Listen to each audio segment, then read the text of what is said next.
Hi, and welcome back to C. Myers Live. My name is Brian McHenry, and I'm a principal with C. Myers Corporation. And today we're going to focus on mindset and behaviors.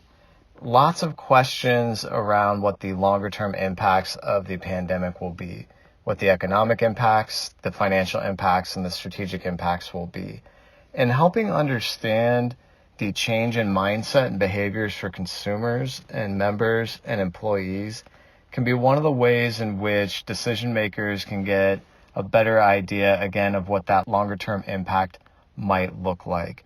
And so what we did to help gain some understanding and clarity here is we sent a survey to a number of credit union CEOs across the country, and they asked their employees to take this survey. And in the end, we ended up with about 2,900 responses. And demographically, the 2,900 responses were fairly diverse in terms of age. We have less than 20 all the way to people well into their 60s and beyond. We have folks that live in urban, suburban, and rural areas. And also their living situations, there's multifamily homes and single family homes. And in this survey, what we did is we asked them to talk about how their mindset and behaviors might be different going into the future compared to pre-COVID levels. In fact, the specific question that we asked is, in 12 months from now, how do you believe your behaviors and or mindset will be different compared to pre-COVID-19 levels in the following areas? And then we asked in 13 different areas how that change might look. Now, those areas, I won't go through all of them here, but they do cover a range from attendance at social gatherings and large events, willingness to dine at restaurants, be in retail locations, and so on. Travel. They also cover, from a job perspective, desire to work remotely, confidence in their current career path, as well as some of their, we'll call them spending and borrowing habits, their personal savings targets, use of cash, and willingness to borrow. So again, covering a number of different areas. And there's a wealth of information and takeaways that came out of the survey results here. And what we're going to do today is we're really just going to scratch the surface and focus on one particular area, and that is the desire to work remotely. Out of all the 13 areas that we asked about, this one had the single biggest change out of any of the other areas. In fact, 67% of the participants said they had an increased desire to work remotely compared to pre-COVID-19 levels. And this wasn't just isolated to one particular age group, to the younger age groups. In fact, the older demographics, the older age groups also showed an increased desire to work remotely. Now, there are a number of takeaways that you can have from just this one result. And of course, there are a number of questions and implications that this increased desire to work remotely has on companies and financial institutions. Let's start with culture. Culture is a big focus for places right now as they are trying to figure out their distributed workforce and working remote policies or telecommuting policies.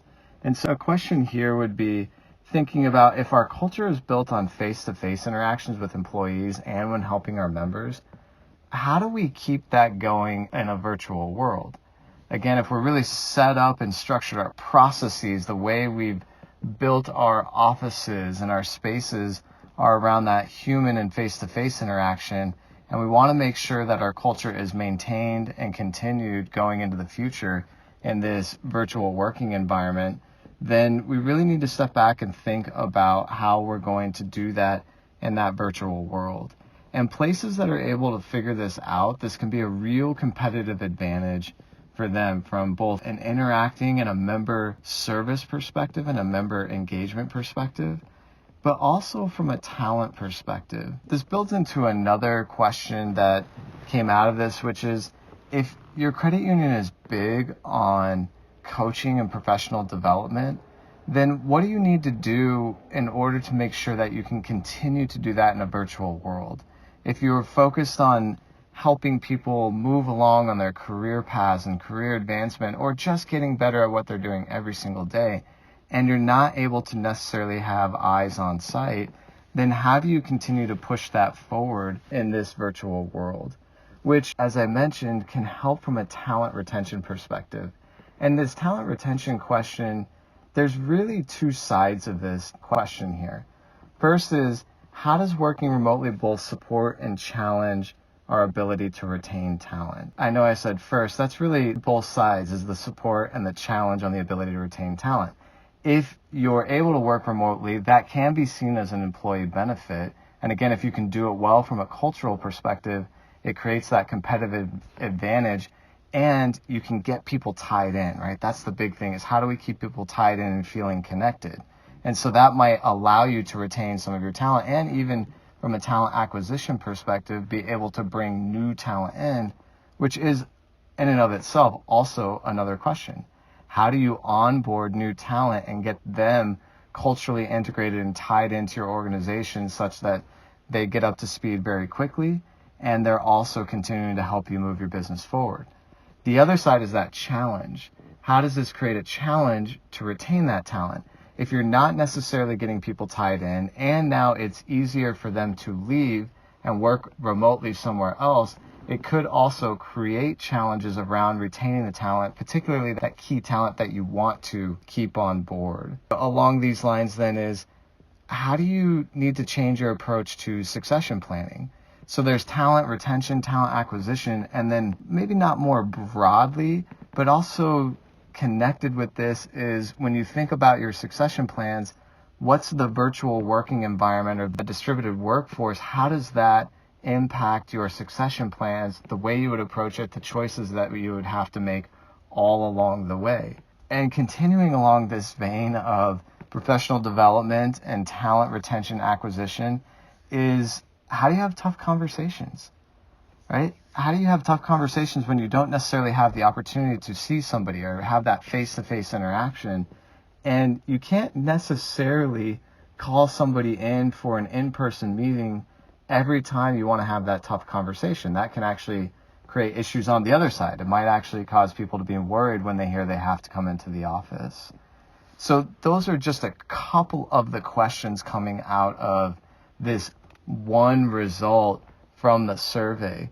And I want to tie this whole thing together by saying a lot of conversation is being had right now around the member.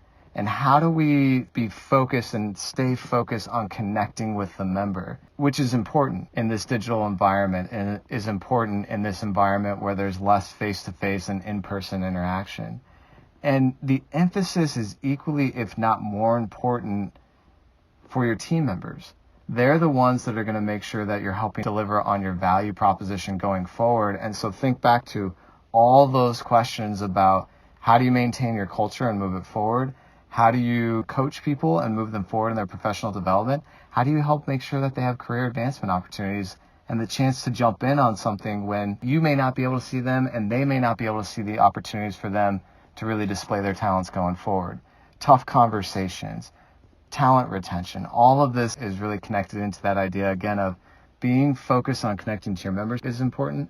And don't forget just how important, if not more important, it is for your team members and your employees along the way. So this just scratches the surface of one of the many takeaways. We'll be talking more about survey results going forward. If you are interested in seeing the results for yourself, they are available on our website, so please feel free to go there. Also, if you have any questions, please feel free to reach out. We would love to chat with you and hear what you're thinking and see if there's anything we can do to help. Thanks.